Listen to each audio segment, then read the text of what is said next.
Bonsoir à tous et bienvenue à ce 25e épisode de la saison 2 du podcast À la Coupe qui vous est propulsé par la microbrasserie Le Caveau des Trois Pistoles pour votre bière hockey. N'oubliez pas de penser à la bière La Montminou à la Coupe. Je vous rappelle que vous pouvez nous suivre sur nos différentes plateformes puisqu'on est présent entre autres sur Facebook où vous êtes en ce moment, mais sinon sur YouTube, sur Spotify, sur Instagram, sur Twitter et sur TikTok également, toujours au nom de À la Coupe. Sinon, vous pouvez aussi nous suivre avec nos différents shows puisqu'on a à tous les mardis midi la notif des sportifs animée par Loric Salva. Il fait un tour de l'actualité au niveau du hockey. On a également le coin des rumeurs à tous les vendredis. Et puis sinon, on a des petits shows sporadiques aussi, comme exemple les 5 minutes d'inconduite ou le bureau du coach. Aujourd'hui, on a un show qui va être chargé au niveau des séries éliminatoires. On va toucher entre autres à la LNH ainsi que la LHJMQ. On va commencer avec ce qui se passe au niveau de la LNH. Et pour ce faire, on va introduire notre collaborateur d'aujourd'hui, Sam Jean d'Estrade. Comment ça va? Salut, ça va toi? Oui, ça va très bien. Alors Sam, je le sais bien, nos équipes ne sont pas en série, mais est-ce qu'il y a une série que tu suis plus que d'autres en ce moment? Plus que d'autres, oui, c'est sûr que les Kings contre les Oilers, c'est la série que c'est l'équipe que je veux qui gagne le plus, c'est les Kings. Okay. C'est elle que je suis le plus, mais mettons que je te dirais que je suis pas mal tout égal pareil. Là. Ça finit que vu que c'est tard, les Oilers, je peux quand même la checker presque au complet sans regarder ailleurs, mais les séries à 7h, il y a tout le temps une game à 7h30, fait que tout le temps chevaucher, les séries de la NBA au travers, fait que il y a plus de. Entre 7 et 9, il y a plus de condensation que le soir vers 10h, mettons. OK. Hey, écoute, j'ai essayé de regarder un match de la NBA, c'était les Suns contre. Ils jouaient contre les Clippers. Oui, ils ont éliminé les Clippers. Ouais. Puis c'était quand même serré en fin de match, honnêtement. Ça, j'ai été assez surpris, mais tu sais, je chevauchais entre trop de télé. C'était insultant. J'ai décidé d'abandonner. Finalement, je ne regarderai pas d'NBA pour tout de suite. All right. Ben écoute, on va commencer dans ce cas-là avec la série qui oppose les Kings avec les Oilers, puisque c'est une série qui a été peut-être un petit peu plus à l'aise. On a le dernier match, les Oilers d'Edmonton ont remporté quand même un match à haut pointage, 6-3. Ouais. On a retiré Korpisalo, puis on a mis Copley. Tu le files comment, ça? Ben, je trouvais ça correct. Je veux dire, Korpisalo n'a pas vraiment de choses à se reprocher sur les buts qui ont été faits, sauf que l'entraîneur, ce qu'il voulait faire, c'est un changement de momentum. C'était plus pour donner un électrochoc à son équipe que blâmer le gardien. Puis on a vu en même temps, il y en a plein qui disaient « Ah, Copley, il aurait peut-être mieux fait », mais Korpisalo n'a rien à se reprocher dans la série. Puis on a vu que Copley était pas de calibre à gauler dans les séries. Là. Il était perdu. Je sais qu'il a fait longtemps qu'il n'a pas gardé les buts, mais ça marchait pas. Là. Puis ça n'a pas été un bon. Ben, je pense pas que ça. Korpisalo était resté devant le net. Je pense pas que les Kings gagnaient ce match-là. Mais je pense qu'on a compris que ça va être Korpisalo à la vie, à la mort pour les Kings, à moins d'une blessure. Là, mais je pense que c'était plus pour booster son équipe et faire un mini temps d'arrêt quand tu changes de gardien et tout. Mais je vois pas. Je pense que c'était entre la première et la deuxième, je pense qu'il est arrivé en plus. Je sais même pas si c'était pendant le jeu qui a été changé. Il n'a pas été changé pendant le jeu parce que moi, je m'en étais pas rendu compte. J'étais en live sur TikTok, puis c'est quelqu'un qui m'a dit que c'était du changement, puis je savais même pas qu'il avait été changé. Je crois que c'était entre la première et la deuxième, ouais. C'est en début de période qu'il est arrivé comme gardien.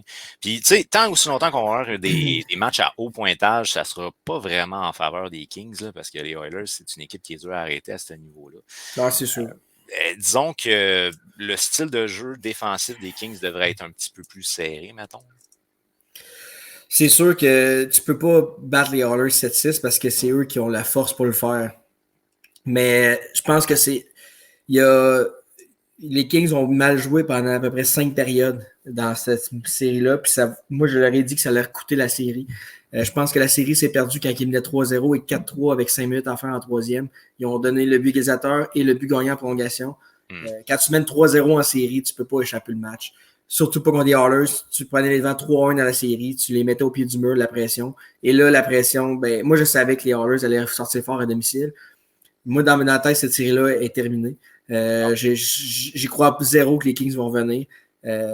Je pense que ça fait vraiment mal dans la confiance aux joueurs et tout de perdre ce match-là à domicile en plus. J'espère que ça va se rendre en 7 et tout, mais j'ai aucune confiance. Je crois que ce match-là va rester dans la tête des joueurs et tout. Puis ça a fait très mal. Ça va être une grosse épine dans le pied. J'aimerais ça t'entendre aussi, parce que moi, je t'avoue que j'ai bien aimé la petite complicité qui existait entre Vilardi et Byfield. Deux joueurs d'avenir qu'on a du côté des Kings de Los Angeles. C'est-tu des gars qui vont être des gars d'impact pour l'avenir? Byfield peut-être, mais Vilardi, je pense qu'on le voit déjà. Vilardi qui est un des meilleurs joueurs présentement des Kings. C'est un gros bonhomme, c'est un buteur, premièrement. Là. Il est gros, il est fort, il a un méchant bon lancer. Mais on a vu qu'il est capable de faire des belles passes aussi parce que 2-3 buts dans la série, c'est lui qui a fait le jeu pour faire une passe.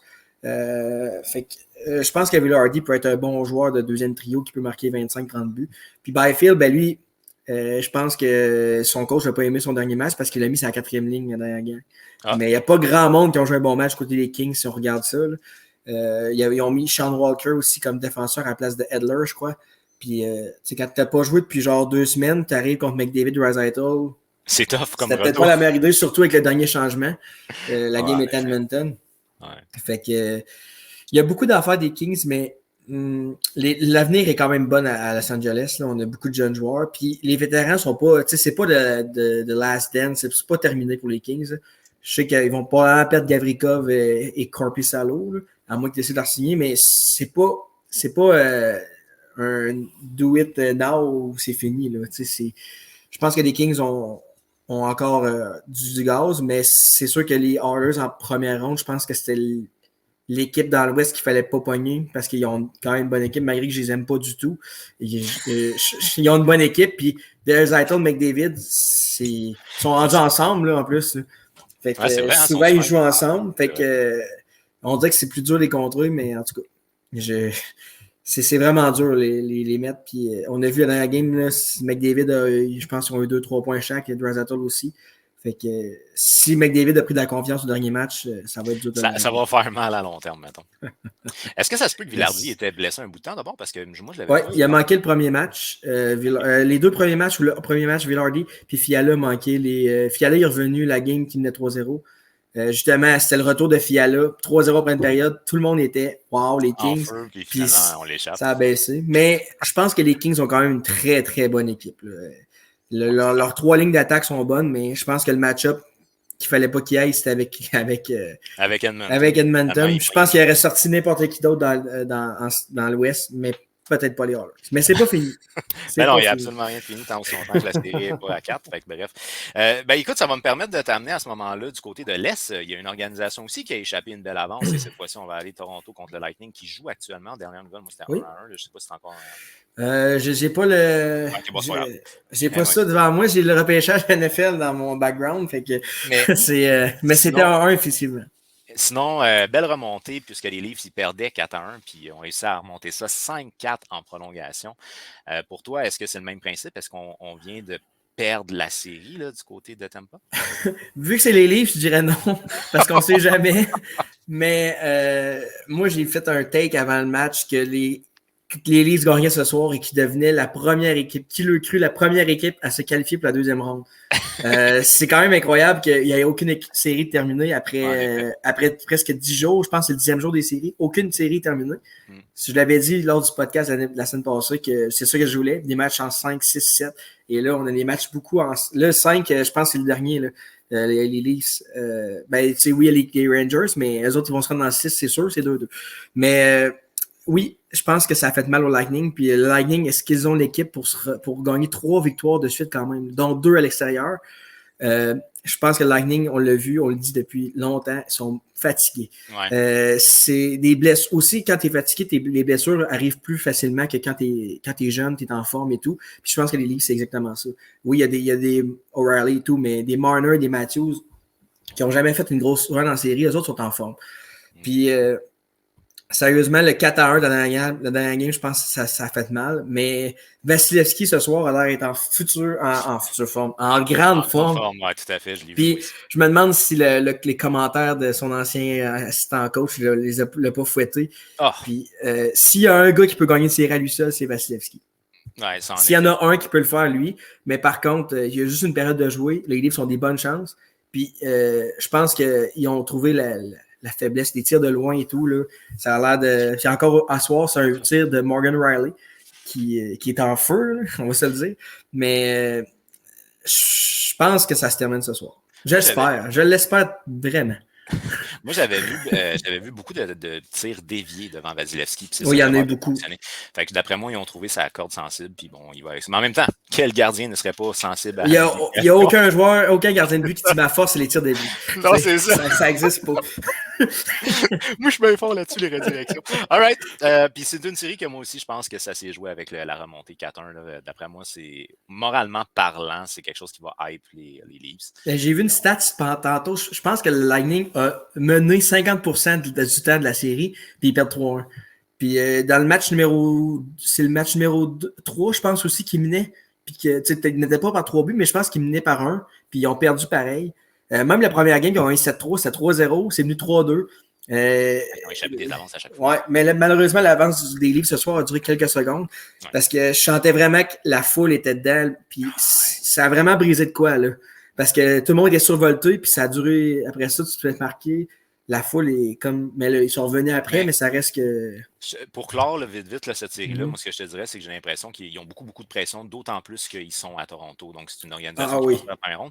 Mais peut-être que s'ils échappent ce match-là, ils vont aller le chercher par après à Tampa. Puis ça, c'est un feeling que moi j'ai. Ouais, mais moi, je pense que s'ils perdent ce soir, je pense pas que ça va jouer dans la tête des gars. Là, je veux dire, ils jouent bien, présent. Tu sais, c'est pas comme s'ils perdraient 6-0. Ah, mais là, c'est 1-1, il n'y a rien de fait. Et voilà. Puis, okay. Là, on va rester en Floride et on va y aller avec Boston contre les Panthers de la Floride. Le dernier match, c'est une défaite de 4-3 en prolongation. Moi, je veux quand même t'attirer sur le fait que Boston a tiré 47 fois face à un gardien que tu connais bien et qu'on ne s'attendait peut-être pas à voir. Il a gaulé le dernier match, on va se le dire. Il était de retour, puis je pense que c'était la bonne décision. Alex Lyon les a emmenés en série, ils ont donné sa chance, mais il a donné trop de mauvais buts dans cette série-là pour qu'il puisse continuer. Puis hier, justement, je suis content que tu en parles. J'ai regardé sur Twitter, sur Facebook, et je cherchais les haters de Bobrovsky. Parce qu'il y en a beaucoup qui disent qu'il est trop payé. Oui, il a un gros contrat, puis il est peut-être trop payé. Mais hier, il a livré la marchandise. C'est lui qui a volé la game hier. Là. Un échappé à Brad Marchand, il restait une seconde, il l'arrête. La série était terminée. Là. Il restait une seconde. Il save le. Puis sérieusement, si un autre gardien qui peut changer, si Bobrovsky le goal de même, ça va jouer dans la tête des Bruins. Là, il s'en va en Floride. J'ai vraiment hâte de voir cette série-là. Puis moi, j'étais sûr et certain hier que les Bruins finissaient ça. Bergeron de retour, il marque en plus. J'étais sûr que. Puis les Panthers sont vraiment tannants. Kachuk, là. Puis c'est lui qui a fallu qu'il compte en plus en volant. Ben oui, c'est. Quand tu parles d'un joueur de hockey, ça, c'est un joueur de hockey. Mais son père était. On est surpris, mais en même temps, son père, c'est un méchant bon joueur de hockey. Il était pareil. Fait que c'est son père qu'on voit. Là. Dans les deux, je veux dire, le Brady n'est pas. Mais qu'il soit en série, ça va être un tannant, celle-là. Son père, moi, je te dirais que c'était comme un mélange entre Brady et Matthew parce qu'il y avait un côté offensif, mais il se battait aussi. Ah, il était gros. Oui. C'était un gros monsieur. All right.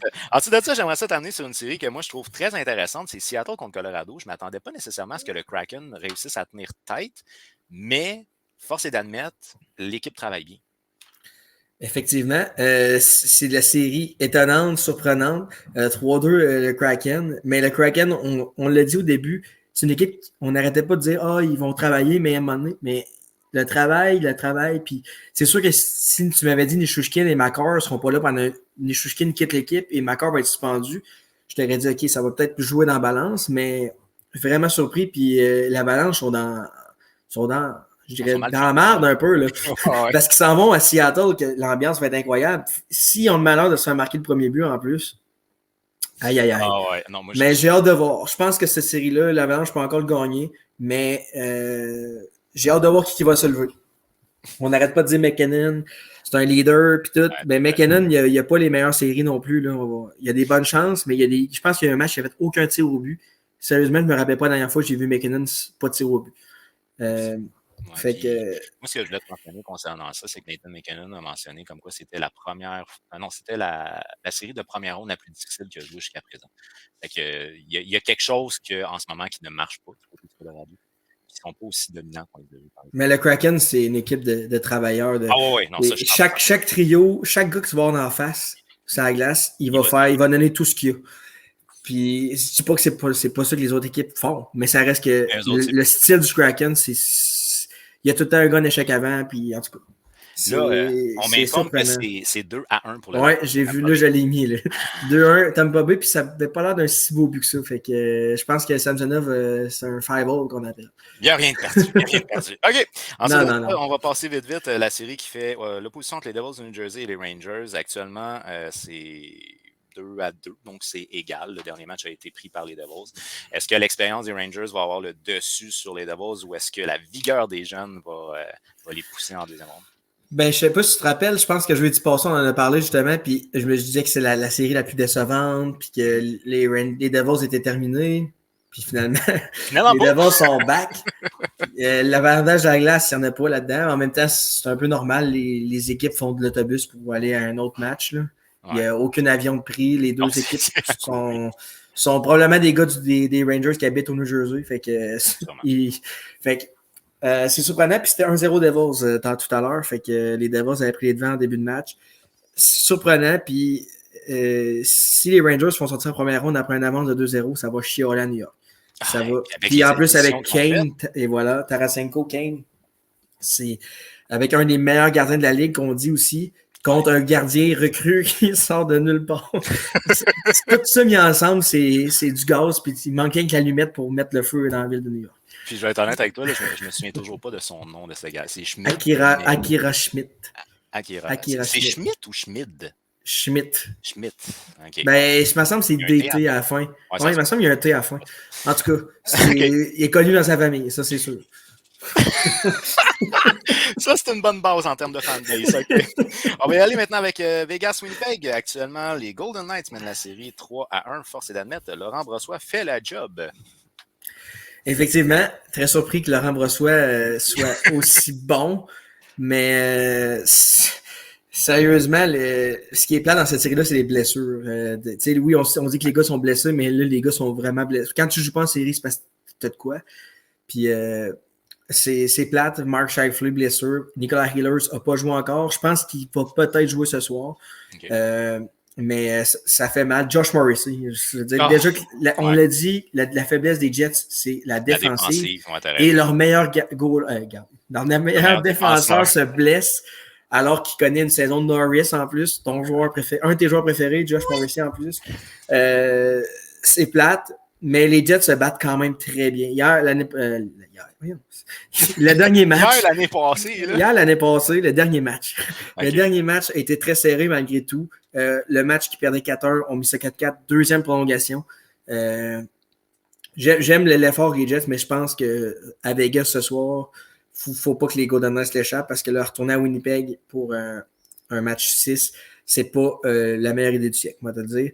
Puis surtout que Laurent Brossoit, oui, il fait bien, mais on sait jamais qu'un mauvais but peut briser une confiance. Ouais. Fait que c'est ça. Mais je pense que ça se finit ce soir, pour être bien franc. À Vegas, l'ambiance va être incroyable. Vegas à domicile sont durs à battre. Fait que, en effet. Okay, j'aimerais ça que les Jets gagnent. Il y a une autre équipe canadienne, mais la blessure de Scheifele, il fait trop mal. Puis Morrissey, c'est les deux meilleurs joueurs. Exact. C'est ton premier centre, ton premier défenseur. Enlève le premier centre, les premiers défenseurs de toutes les équipes en série, puis je pense pas qu'ils vont gagner non plus. Ouais, puis Vegas, il leur manque quand même leur premier gardien, mais pour le reste, ils ont quelque chose à l'attaque, puis ils ont quelque chose à la défense. Fait que... Bon, leur défensive est assez étonnante aussi. OK, on va y aller maintenant avec Caroline, New Jersey. C'est 3-2 actuellement. New York. Caroline, New Jersey, ouais, Caroline et Islanders, dis-je bien. J'ai marqué N-Y-I et ça ressemblait à un J. OK, c'est avec proche. Et c'est 3-2 actuellement. Moi, je t'avoue que je m'attendais à ce que la série soit finie peut-être même 4-1. Là. Fait que pour l'instant, il y a une opposition que je m'attendais moins. Les blessures, on en a parlé pour les Jets, mais pour les Hurricanes, je pense que c'est ça qui fait mal. Pacioretty, Svechnikov, Teravainen pendant la série, Jack Drury aussi. C'est pas un joueur qui est établi présentement, mais c'est un bon prospect, un bon jeune qui n'était pas là non plus. Mais les Hurricanes dans la game ont complètement dominé. Là. Mais les Islanders aiment les matchs serrés, sont capables de jouer dans des matchs serrés. Sorokin a joué un match parfait, selon moi. Puis les Islanders, moi, je l'avais callé à la native des sportifs. J'avais dit que ce soir-là, les Islanders allaient gagner. Mais je pense que ça va se terminer demain. Je pense que ça se termine demain. Moi, ce que je m'avais noté, là, c'est que les Islanders, seulement 22 tirs lors du dernier match. C'est pas tant que ça. Là. Non, puis ça me surprendrait pas que ce soit Frédéric Anderson, le gardien de but. Je sais qu'on avait entendu dire qu'il fallait qu'il jouait à l'extérieur, puis Hunter à domicile. Ah oui, la rotation. Mais là, Anderson a pogné un virus, fait qu'il n'a pas pu faire ça. OK. Mais là, il s'en va à New York, je pense que ça va être Anderson, parce qu'Aranta n'a pas été si bon. OK. Puis on finit le tout avec Minnesota contre les Stars de Dallas. Le dernier match a fini 4-0. Ça, c'est une série que je trouve, 1, violente, et 2, Ottinger. Wow, quel gardien. Ottinger, Gustafsson, les deux sont incroyables. Le premier match, je vous avais donné, c'était fou. Là. Les deux goalers avaient goalé des matchs de fou. Deuxième prolongation, c'est le Wild qui se fait dominer en prolongation, mais marque le but. Comme ça arrive souvent, tu vas me dire, les équipes dominent et un tir, puis c'est fini. Mais je pense que les Stars sont partis pour la gloire avec la dernière victoire 4-0. Ottinger regagne la confiance. Oui. L'attaque des Stars, ils sont tellement beaux à voir. Robertson, Hintz, c'est les deux gars, c'est les deux chevals en avant, c'est les deux plus jeunes. C'est ça qu'il faut. Puis, à un moment donné, Joe Pavelski, on est en série, là, il va revenir. Puis, il ne reviendra pas dans cette série-là, probablement, puis tant mieux. Il va te reposer, mais si Pavelski revient dans cette équipe-là, watch les Stars dans l'Ouest. Moi, si Pavelski revient, c'est mon équipe qui va. Si les Kings sont éliminés, bien sûr, je crois que c'est l'équipe qui va se rendre en finale de la Coupe cette année. L'expérience est là, le gardien de but. Puis moi, c'est la clé. C'est un bon gardien. Nomme-moi une bonne équipe, je vais nommer un bon gardien. Ben, Ottinger, je pense qu'il peut le faire.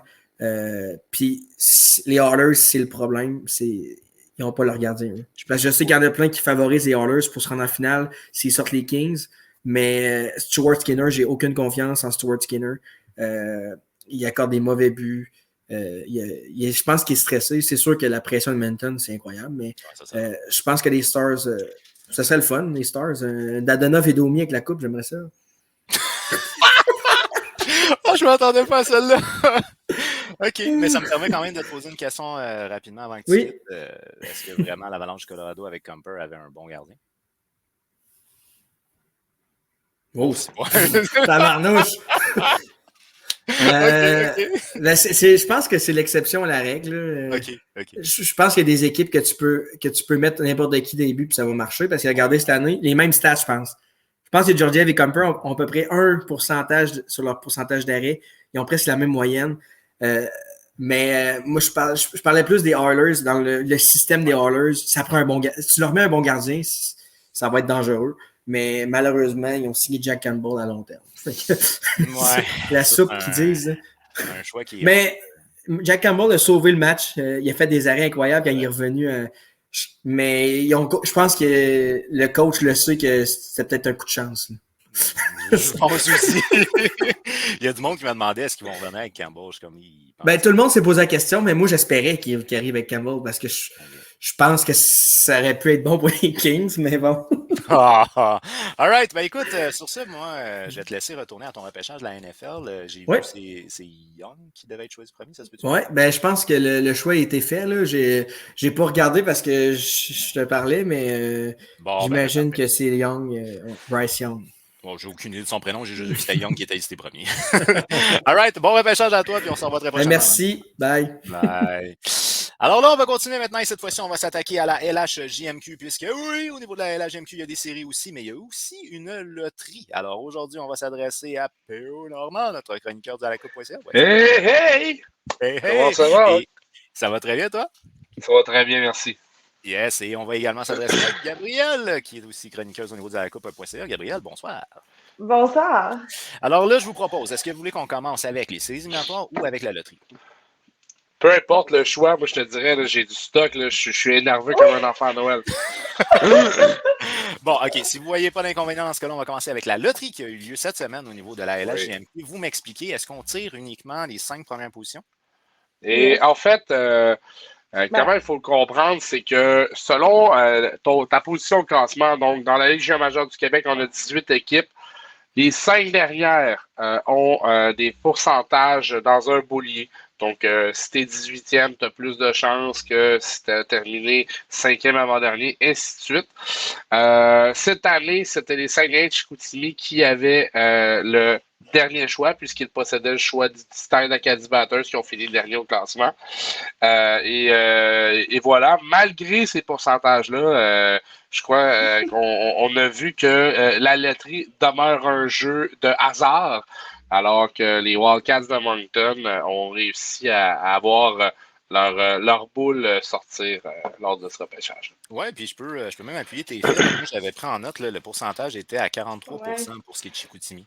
C'est Oui. près de 50% quand même, et Moncton, il était à 28%, puis finalement, c'est eux autres qui vont sortir premier, fait quand même assez chanceux.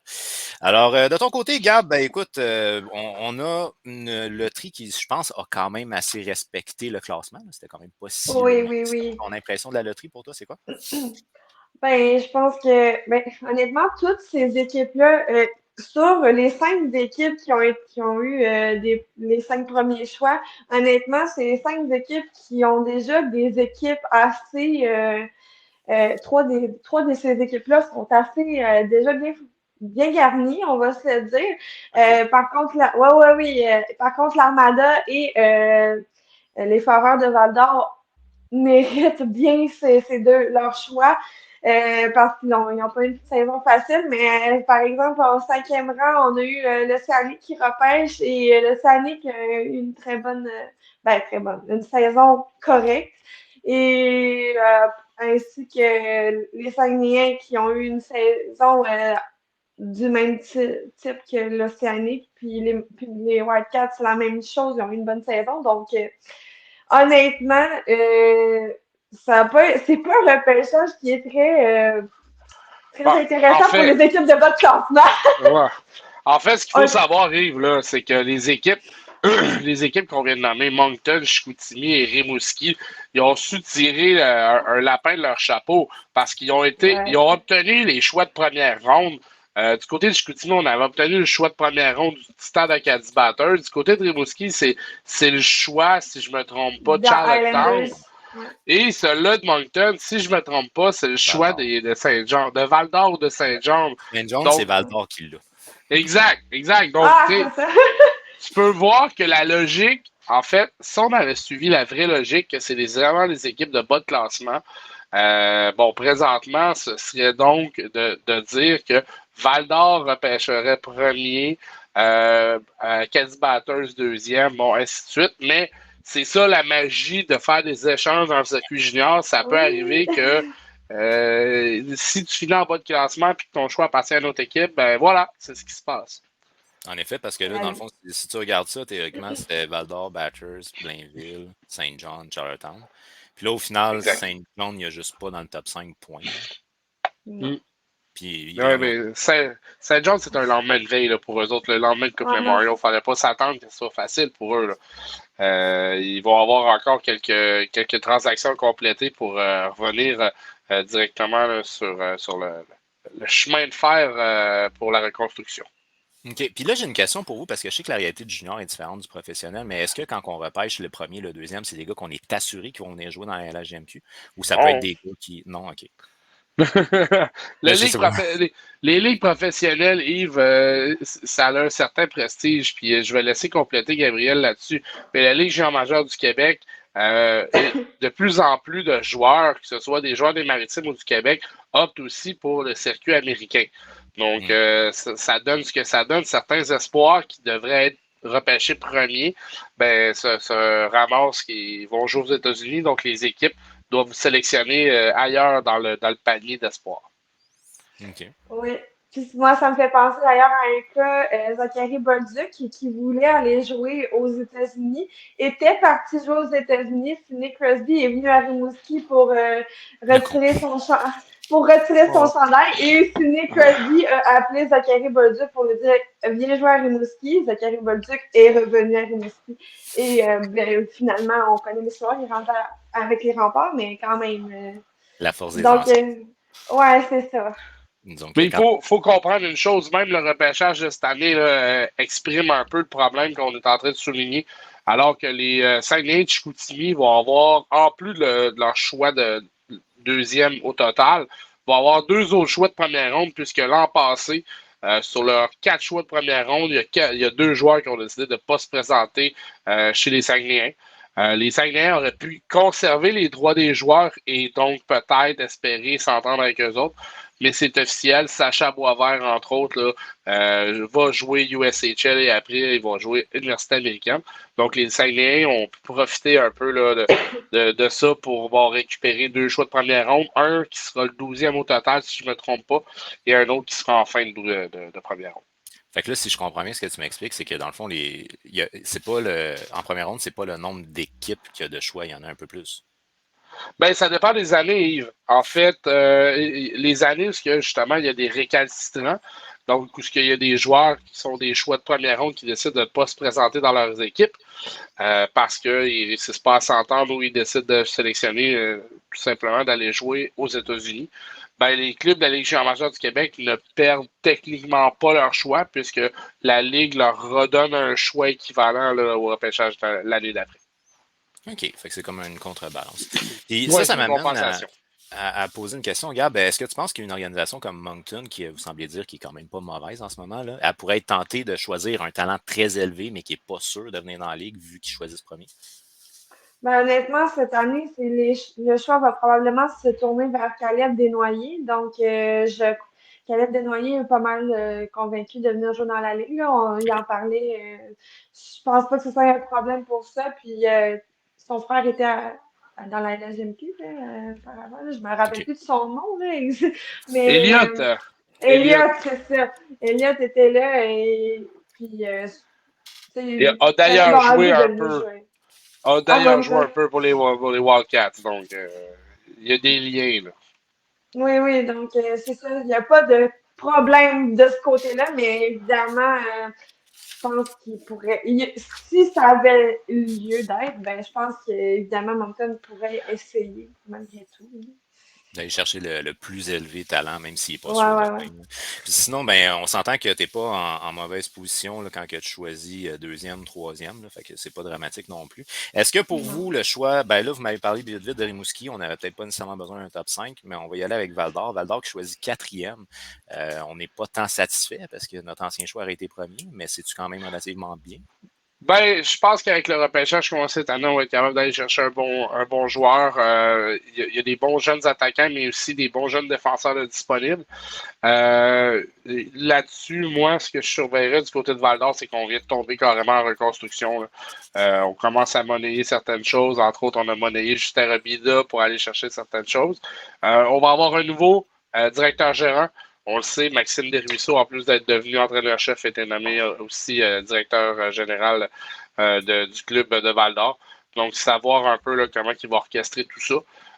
C'est clair que du côté là, de Val-d'Or, on va rebâtir, on va vouloir rebâtir rapidement parce que c'est une organisation là, d'un petit marché, donc on ne peut pas se permettre là, de commencer à s'éterniser trop tôt.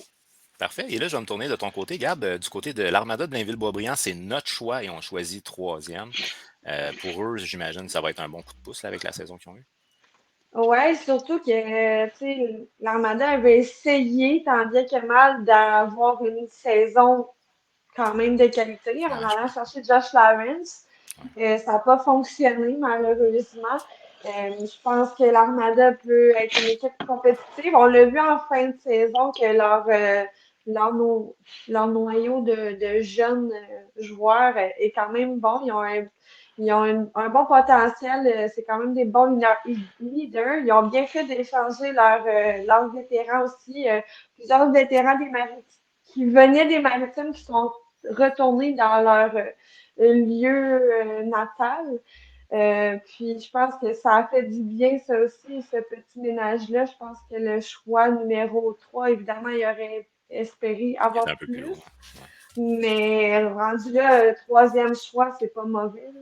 Fait que, je pense que. Puis je suis curieux de vous poser une question parce qu'on a reçu sur le podcast Jonathan Fauchon qui jouait chez l'Armada de Blainville-Boisbriand. Il est disponible pour, je pense, la deuxième année au repêchage LNH. Là. Est-ce que c'est son année cette année? Il va-tu y aller? Malheureusement, je pense pas que Jonathan va être repêché. Je pense qu'il y a d'autres espoirs plus jeunes qui sont disponibles sur le repêchage.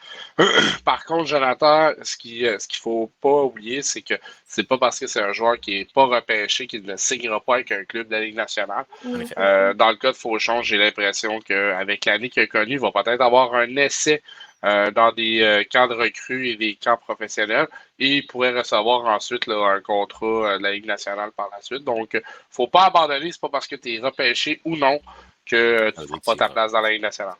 En effet, en effet. OK. Ensuite de ça, on va y aller avec Chicoutimi qui choisit deuxième total. Ça, on reçoit ça avec beaucoup de joie, j'imagine. Ben, un sourire large, comme l'amphithéâtre du centre Georges Vézina.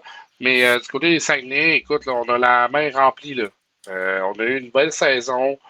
On a un Maxime Massé qui joue très bien. On a été chercher un autre jeune de 16 ans au Cap-Breton, des Ruisseaux. Maintenant, on est en train de bien former les noyaux.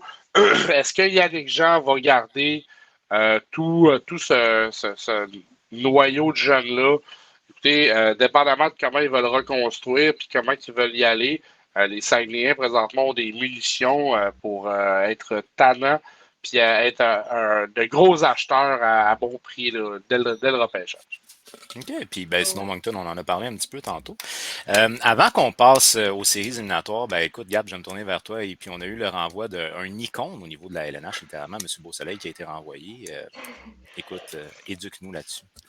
Oui, écoute, PO en a parlé à la notice de sportif, là, Oui. mais c'est une grosse décision de l'Océanique et honnêtement, moi, je vais vous expliquer comment j'ai appris la nouvelle, c'est quand même très drôle. J'étais avec mon ami à son travail, je tiens à préciser que j'étais dans un étable et je reçois cette notification-là de Stéphane Leroux sur mon cellulaire.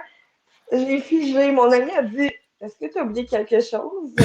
Un rendez-vous? Là, je dis non, regarde ça. On était les deux sur le choc, mais avec du recul, je pense que c'est pas une mauvaise décision de la part de Alexandre Tanguay. Évidemment, s'il a pris cette décision-là, je crois que il sait où il s'en va. Honnêtement, il ne fait pas des grosses décisions comme ça juste pour le plaisir d'en faire. J'ai écouté le bilan de fin de saison de long en large et ce qui ressort de ce bilan, c'est le message ne passait plus dans la chambre des joueurs après 12 ans. Bon, écoute, les joueurs restent de 4 à 5 ans, donc je veux dire, la raison est un peu... c'est ça. Les équipes changent beaucoup. Là. Oui. Oui, vas-y, Phil. Écoutez, je vais, après avoir écouté le point de presse, puis après avoir discuté avec plusieurs contacts à travers la Ligue junior majeure du Québec, je crois que, nonobstant que Serge Beausoleil est un excellent entraîneur de hockey et toute qu'une tête de hockey, je pense que du côté de l'Océanique, le message qu'Alex Tanguay veut envoyer, c'est qu'on est un train en marche. On veut obtenir la Coupe Memorial de 2025 et on veut avoir une équipe performante sur la glace. Par contre, présentement, le noyau de joueurs qui est là, qui devrait être à leur summum en 2025, peut-être que le message ou tout simplement le niveau d'entente avec l'entraîneur-chef et directeur général Serge Beausoleil n'était pas au beau fixe. Donc, du côté de l'Océanique, comme je l'ai dit, on est un train en marche, puis si on veut atteindre bon port, puis être compétitif et obtenir la Coupe Memorial, il faut faire des changements, puis dès maintenant. Donc, je pense qu'il y a des choix difficiles qui ont été faits du côté de l'Océanique. Ouais. Maintenant, le départ de Serge Beausoleil, on a assuré lors du point de presse qu'il n'y a aucune autre personne dans l'organisation qui allait quitter. Écoutez, on n'est tous pas dupes. Là. Si Serge Beausoleil s'en va dans une autre équipe demain matin, il y a plusieurs personnes autour de l'équipe hockey de l'Océanique qui pourraient être tentées de tendre l'oreille. Maintenant, qu'est-ce qui va se passer? C'est clair que l'Océanique a toujours été réputé pour avoir de bons entraîneurs-chefs. Écoutez, Doris Labonté, Clément Jaudoin et Serge Beausoleil, t'as mis ces trois-là. Je pense que c'est un très bon CV. Donc, attendez-vous pas à avoir quelqu'un qui n'a pas une bonne liste d'expérience. On a déjà entendu certains noms circuler, comme certain Guy Boucher. Maintenant, j'ai vraiment hâte de voir. Là, c'est clair qu'Alexandre Tanguay est déjà en train de regarder le tout puis d'étudier le tout avec son équipe hockey. Par contre, du côté de l'Océanique, ce qui est intéressant, c'est que c'est pas parce que Serge Beausoleil est parti que l'équipe ne pourra pas préparer le repêchage, parce que le directeur général adjoint, Danny Dupont, va prendre le relais pour préparer le tout. Puis Danny Dupont est quand même une très bonne tête de hockey aussi. Oui, exact. On aimerait ça avoir un nouveau avant le repêchage, mais on a dit que c'est totalement Danny Dupont qui allait orchestrer le tout. on lui laisse entre les mains pour le repêchage 100%. Puis, tu sais, ils visent la Coupe Mémoriale en 2025. On a fait des gros changements de leur côté depuis qu'on vise la Coupe Mémoriale. On a échangé un Zachary Bolduc pour ça. On a échangé un Frédéric Brunet. Donc, on est prêt à se partir de morceaux importants pour la Coupe Mémoriale. Donc, si on pris cette décision-là, c'est clairement une décision réfléchie et la bonne décision. Bon, on veut la Coupe Mémoriale à Rimouski en 2025. Shawinigan vient de se rajouter dans la course pour Moncton aussi, je te le vois en mille. Moncton aussi, mais... je crois que les Olympiques aussi veulent se rajouter. Donc, écoutez, on va avoir beaucoup de plaisir dans cette course à la candidature pour la Coupe. Mais aussi, un fait que je veux mentionner qui n'est pas avec l'Océanique, mais les Huskies ont aussi pas renouvelé le contrat de leur entraîneur-chef. Grosse nouvelle, oui.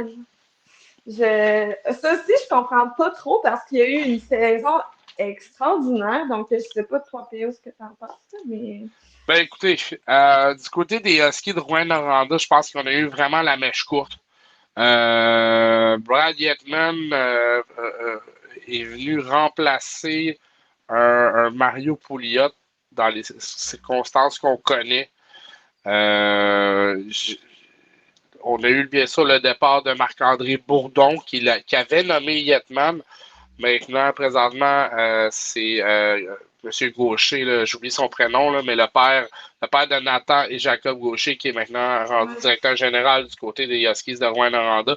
Est-ce que Yetman était son homme de confiance? Je pense qu'on vient d'avoir la réponse là, du côté de Rouyn-Noranda. Je pense pas. Maintenant, c'est à voir. Là. D'habitude, Rouyn-Noranda est une organisation réputée pour sa stabilité au poste d'entraîneur-chef. Mais depuis quelques années, là, depuis le départ, entre autres, là, de Gilles Bouchard, là, on vogue là, un peu dans des eaux troubles. Donc, c'est à voir comment on va aligner ça là, du côté de Rouyn-Noranda.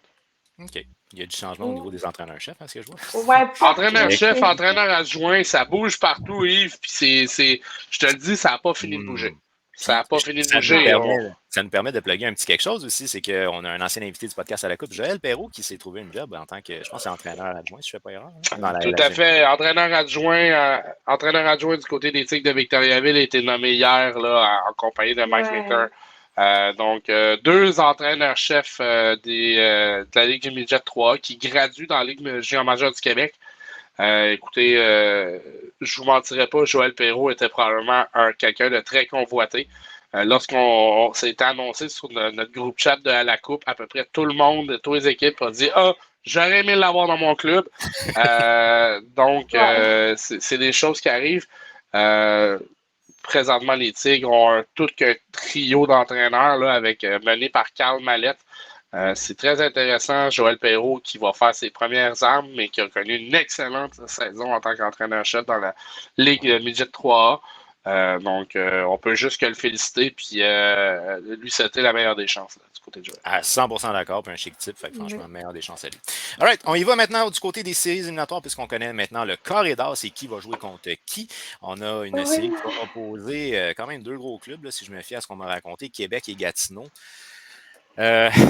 Votre feeling par rapport à ça, Québec est toujours invaincu, à ce que je sache? Là?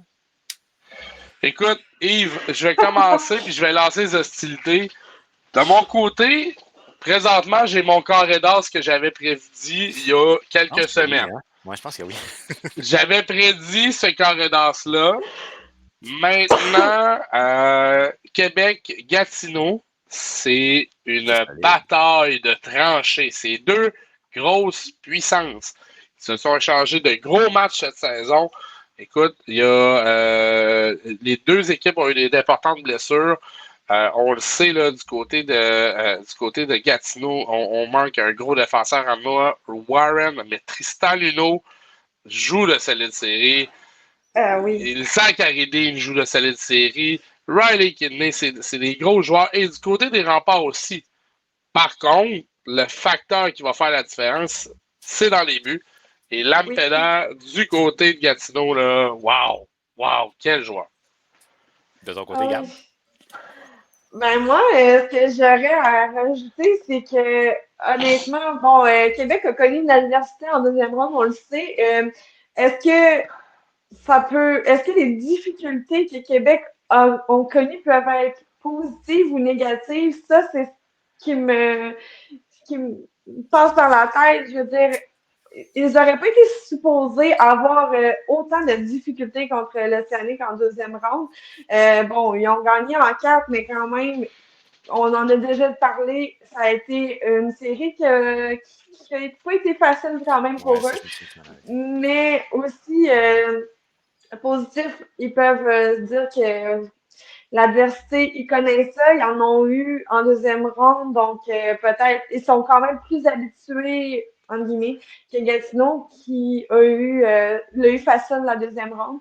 Alors que, tu sais, c'est plutôt l'inverse. Gatineau pensait que ça allait être difficile contre Rouyn-Noranda, mais bref, ceci étant dit, moi, c'est comme, tout comme P.O. l'a dit, ça va se jouer dans les buts. Rousseau a volé des matchs en deuxième ronde à l'Océanique. Il a volé beaucoup de buts à l'Océanique. Il a été incroyable. La peine aussi, de blanchissage en deuxième ronde. Moi, je pense aussi que du côté de Québec, Théo Rochette va devoir être meilleur parce que ça n'a pas été super. Il a été très discret. Absent. Il est très absent. Oui, c'est épouvantable. C'est épouvantable. Le capitaine est absent. Je peux-tu te ramener, Gab? Tu m'avais parlé, je pense que c'est Lampeda, le gardien? Lampena, Francisco Lampena. Lui, tu m'avais dit, tout le monde parle de lui, il est bon, mais il y a toute une équipe devant lui. Est-ce que tu penses que c'est un élément qui peut jouer contre lui? Parce que là, Québec, il y a toute une équipe qui va l'affronter. Ben, non, pas tellement. Parce que, oui, c'est sûr que, comme j'ai dit, c'est ça, la deuxième ronde, ça a été facile de faire des blanchissages parce qu'il n'y a pas eu beaucoup de tirs sur lui. Par contre, la Pena reste un excellent gardien de but et qui a gagné pas qui a gagné l'an dernier, mais qui s'est rendu loin l'an dernier. Donc, en finale, quand même. Oui. En finale, c'est ça. Fait on s'entend que la Pena a beaucoup de talent et qui est vraiment. Je pense que lui et Rousseau, ça s'équivaut pas mal niveau Écoute, qualité. là-dessus, je peux juste dire que je suis d'accord avec Gabriel. La seule chose, c'est que je vais envoyer une flèche du côté des Remparts de Québec. Oui, William Rousseau est un excellent gardien de but, sauf qu'il n'y a pas eu de gros joueurs offensifs contre lui lors des 2 premières rondes. Je m'excuse à l'Océanique de Rimouski, mais ils n'ont pas de marqueur de 50 buts. Même s'ils se sont fait donner du trouble, ils n'ont pas de marqueur de 50 buts. Donc, présentement, William Rousseau aura son premier vrai test des séries. Il va affronter une attaque qui est tout feu, tout flamme. Ça va être très difficile pour la défensive et le gardien de but des Remparts de Québec. Et du côté de Gatineau, moi, ce que je tiens à dire, c'est que justement, du côté des Remparts de Québec, on n'est pas piqué des verres aussi à l'attaque.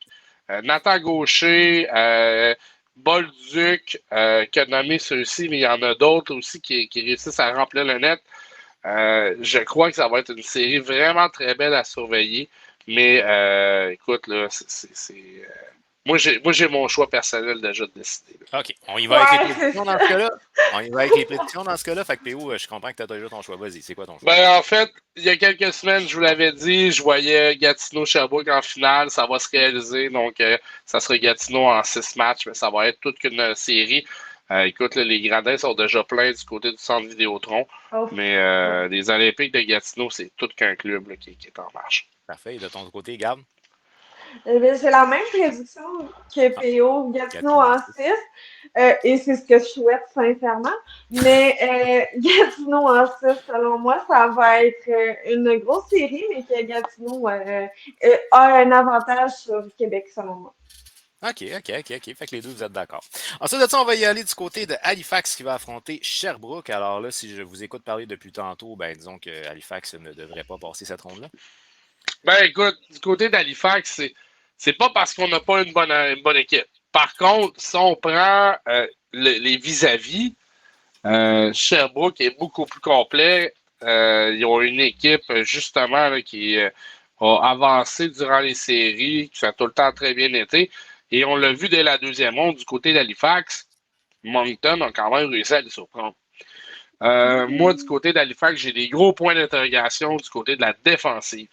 C'est pas une équipe qui est vraiment misée là-dessus.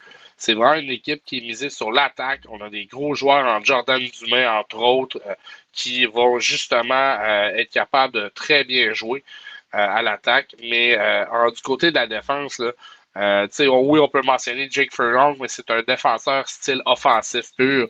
Donc, j'ai vraiment des gros points d'interrogation, tandis que du côté de Sherbrooke, là, on a des valeurs sûres à la défense, comme entre autres Tyson Hines, qui est un pilier défensif. Puis, du côté de l'attaque, là, j'ai pas besoin de le mentionner, un certain Joshua Roy, et sa bande qui sont incontrôlables. J'aimerais juste plugger quelque chose. Là. On a un abonné ici qui nous dit la défense des Olympiques avec la perte de Warren, Lampena est une grande cause des victoires des Olympiques. Je suis d'accord avec Frédéric là-dessus. Noah Warren aurait pu justement causer de sérieux problèmes. Mais écoute, Lampena a su se lever avec brio. Mais il faut aussi dire que du côté là, des Olympiques, Luno, Boutin, les défenseurs se sont. Des joueurs se sont levés. Oui, il y a des styles offensifs, mais des joueurs et des attaquants justement qui replient plus facilement parce qu'on le sait qu'on n'a pas le choix de faire la différence parce qu'il manque un pilier à la défensive avec Noah Warren. OK, d'accord. Ils n'ont pas laissé leur gardien de but tout seul, là, Gatineau. OK. Et là, on va revenir avec Sherbrooke-Halifax. Gab, de ton côté, toi? C'est ça, on l'a dit depuis le début des séries, Halifax, grosse attaque, mais Sherbrooke est tellement dominant. Sherbrooke laisse aucune chance à ses adversaires depuis le début des séries. Oui, Québec a gagné tous ses matchs en 4. Par contre, Sherbrooke a gagné de manière assez aisée tous ses matchs en 4. Oui, aussi, c'est tout en 4.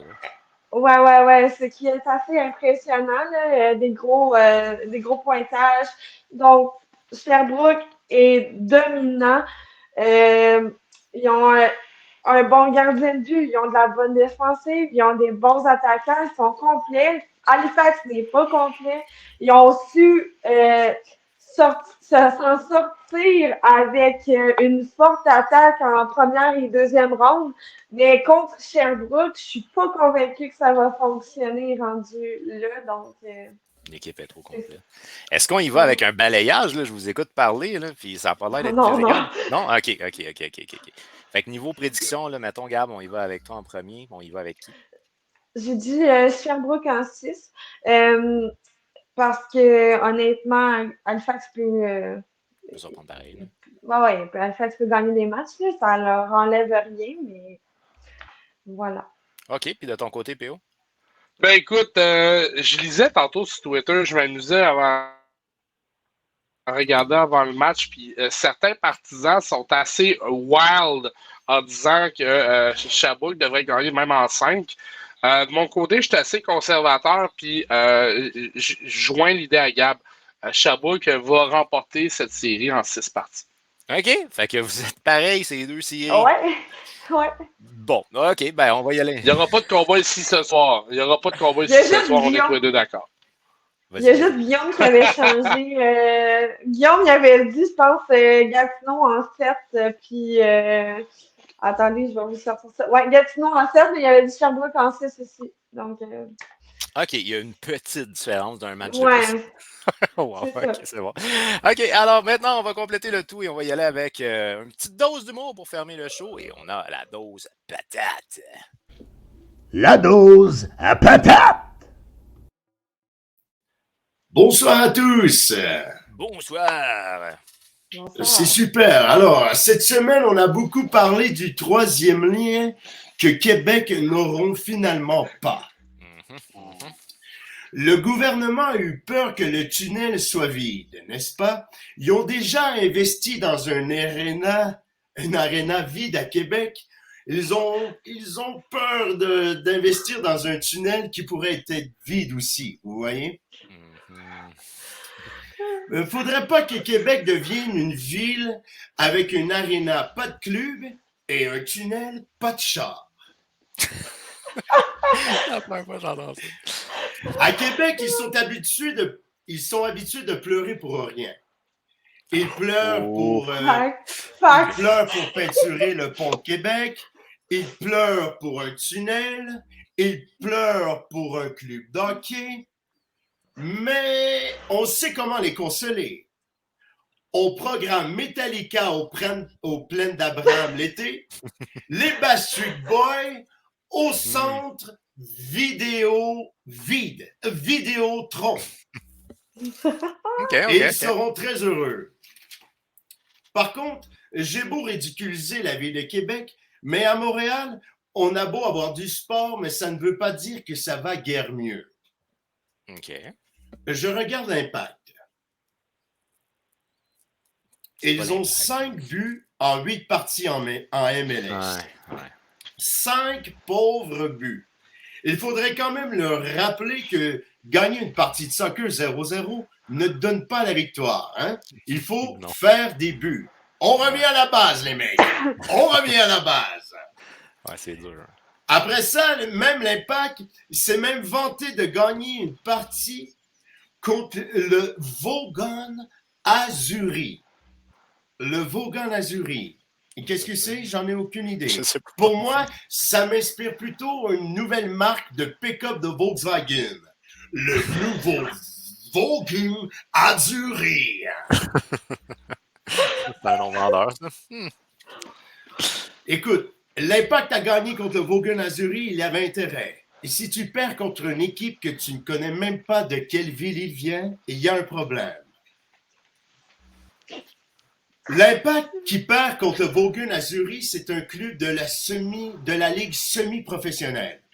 Ce qui veut dire que si le Canadien il jouerait contre, contre les pétroliers de Laval. Et le Canadien perd. Vous voyez quelle situation qu'on nous amène. Avec le Canadien qui... Ah oui, c'est ça, OK. Là, avec le Canadien, maintenant, je vous amène avec les séries. Avec le Canadien qui ne fait pas les séries, j'ai regardé le Rocket de Laval. Ah, ça n'a pas été long. Oh non, après 2 petites games, c'était fini. Ouais. On a pu... le Rocket de Laval a fini sa saison à la même image que sa propre ville. De la grosse marde. Ah! Oh!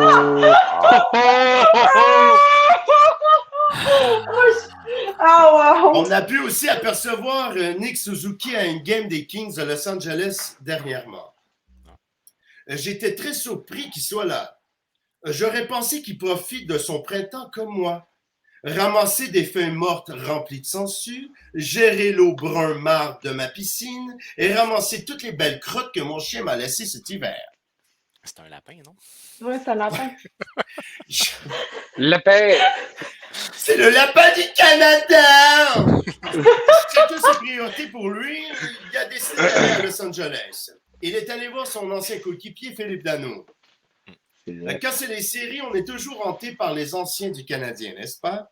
Il y a eu Danault, il y a Lekonen l'année passée, et maintenant, on a notre merveilleux Dandonov avec 3 buts en 4 parties. Et avec le Canadien, il avait fait 4 buts en 50 parties. C'est pas un beau cadeau de ciel. Oui, l'utilisation est différente, je pense. Et sur ces 4 buts en 50 parties, 2 de ces buts étaient dans un filet dessert. Wow! C'est un joueur de talent. Ouais. Cette année, on espère tous que Toronto passe enfin la première ronde. Avant, on s'en colissait, mais maintenant, ils font pitié. Oui. Leur dernière coupe date de 1967. Gagner une coupe à Toronto, c'est devenu aussi rare que gagner la première ronde. On entend souvent la première ronde que c'est la plus tough à gagner. C'est vrai. On n'a pas besoin de le dire aux Maple Leafs, ils savent. Ils sont tout courants, je pense. Le bilan de fin de saison de Jeff Gorton. Il nous a expliqué qu'il y avait eu trop de blessés cette année pour avoir une bonne saison. Ben oui. C'est très facile à dire. Le problème du Canadien, c'est comme un Tim Horton. Plein de jeunes qui traînent la patte. Le problème. Ils font des erreurs dans tes commandes aussi. Ouais. Okay, le problème des Canadiens, le problème des Canadiens, c'est le même problème que n'importe quel business partout. Une pénurie d'employés. Pour finir, je regardais les Islanders contre les Hurricanes et j'ai vu Lou Lamoriello. Lou Lamoriello. Il va avoir 82 ans cette année. Quand même, il est DG de la NHL à 82 ans. Mais pourquoi pas? Joe Biden est président des États-Unis et il a 81 ans. Il se représente pour un autre mandat de 4 ans. Quelle est la recette de leur succès? Mais bien sûr! Une petite vitamine pour Oui, mes emporter. amis! Yes. Bonsoir à tous! Santé, patate. Merci beaucoup de ton passage. Yes, sir! Bien sûr. On a quelqu'un qui nous a posé une question, puis je Wow. trouve ça quand même... Oh, bon, attends une minute. Wow! Je suis à la tournée. On a quelqu'un qui nous a posé une question, puis c'est pour vous, en fait, la question. Donc, il nous demandait si la finale Gatineau contre Sherbrooke, quel élément, attaque, défense, gardien, fera gagner leur équipe? Oh. Et je ferai du marketing de moi-même en disant à Frédéric, reste à l'antenne, Frédéric, on va en parler très bientôt sur les ondes de À la coupe. En effet, on va en reparler de la Oui. finale en temps et lieu. Alors, Frédéric, c'est un rendez-vous, et puis c'est à tous les jeudis soirs avec À la coupe. Un très grand merci à vous d'avoir été là ce soir. On continue à suivre les séries éliminatoires qui vont commencer. Le carré d'as du côté de la LHMQ qui va débuter. C'est quand ça commence? Oh yeah! Ouais. C'est demain? Demain C'est demain que ça soir, commence? en direct Oui. de Québec et de Sherbrooke. Oh. Non, d'Halifax, Yes. si je me trompe pas. OK. Oui, peux me Halifax. tromper, rendu Mais là. Halifax commence samedi. Halifax commence samedi, eux. Donc, demain soir, en direct du centre vide au tronc, Vidéo. qui sera plein pour l'occasion. Ça peut. Ouais, ben, D'accord. est-ce qu'ils rouvrent toutes les estrades? On est à ouvrir la section 300, là, donc c'est ceux-là là, qui t'es proche du plafond, tu regardes un match comme ça. Là. Ça va être très cool à Québec demain. Là. Si vous êtes des partisans des Remparts, vous voulez voir du maudit bar hockey junior, là. Demain, c'est... Manquez pas ça. All right, fait qu'on continue à suivre ça. Un grand merci, PO, d'avoir été là. On se revoit très prochainement pour... il y avait quelque chose de prévu prochainement, mais je ne me rappelle plus c'est quoi. Fait que bref, on se revoit Il y a bientôt. toutes sortes d'affaires. Je Ouais, serai ça. là. Je suis sûr que tu es censé être là, mais je me rappelle pas c'est quoi. OK, ben on se revient bientôt. Et puis, Gab, on continue à lire tes textes sur le alacoupe.ca, puisque toi, tu suis activement les séries dans la LHGMQ. Oh oui. Alors, c'est un rendez-vous. Et puis, ben, je te souhaite une très belle fin de soirée. Un grand merci d'avoir été là, ma chère. Bonne soirée. Marché! Et pour vous à la maison, je vous rappelle que cet épisode-là va être disponible en rediffusion cette fin de semaine, que ce soit sur YouTube ou Spotify. Je vous invite à nous suivre sur nos différentes plateformes puisqu'on est disponible sur YouTube, Spotify, Facebook, Twitter, Instagram, TikTok, toujours au nom de À la Coupe. Également, tous les mardis midi, on a la notif des sportifs animée par Loric Salvaille. Il fait une revue de l'actualité hockey. Alors, je vous dis un grand merci d'avoir été là ce soir et je vous souhaite une belle fin de soirée. N'oubliez pas que les séries éliminatoires continuent au niveau de la LNH ainsi que de la LHGMQ. Alors, c'est à suivre. On se revoit bientôt. Bye bye.